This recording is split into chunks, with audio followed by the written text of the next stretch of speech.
2020 was the worst year for me. Apple broke up with me and my competition was getting more attention than me. People were starting to choose AMD over me. I just started going into depression, thinking that things will never be the same again. But then I remembered what our ancestors used to say. If you can't beat them, join them. So jokes apart, lately AMD was very popular with its 4th generation processor, which was giving very good competition to Intel.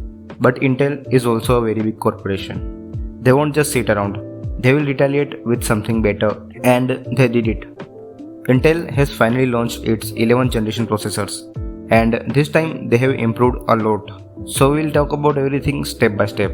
First major improvement in the latest generation CPU is the integrated graphics. So AMD has always been a king in terms of integrated GPU, and Intel was not really paying attention to the graphics needs. But this time they understand the need and they have unveiled Intel Iris X graphics. And in the demo they have showcased how these are even more powerful than dedicated Nvidia's MX350 and integrated Vega 8 GPU on the Ryzen 7 4800U. And also you won't require a dedicated GPU even for content creation. And this demo, which shows that it can handle PUBG PC at 1080p, really shows how powerful the integrated GPUs have become. Next major improvement is in terms of AI and deep learning. So apart from these show-off features, the AI will also be used for more efficient processing. But right now, saying something about it will be too early. Next thing is Thunderbolt 4.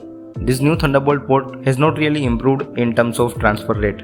It is still kept at 40 gigabits per second, like Thunderbolt 3. But new Thunderbolt 4 can now support 2 4K display or 1 8K display. And if you already have Thunderbolt 3 dock, it will be compatible with the new Thunderbolt port. And these new processors are still manufactured with 10nm process.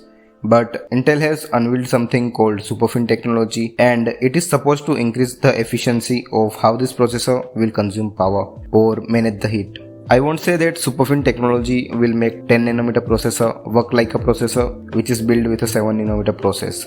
But since Intel is really boasting about it, we'll have to wait to see the actual comparison before judging it. These are some of the major improvements, but it's not limited to just this. It also has upgrades in terms of memory speeds, like it can support up to 40 to 100 MHz of memory, and it can handle up to 4 4K display. But Intel is also hiding something. We still hasn't seen any benchmark of any single core or multi-core performance, and we don't know if all the processors will have that powerful integrated GPU. And if we compare it with Ryzen 7 4th generation processor, on paper Ryzen 7 processor with 8 physical cores, which is built with 7nm process, still seems powerful in terms of multi-core performance, since the new Intel processors are still limited to 4 cores. And another thing to consider is the price to performance ratio, since Ryzen is offering very good performance at much affordable price. So we will have to see how Intel is going to compete with AMD in terms of pricing. So that's all from my side.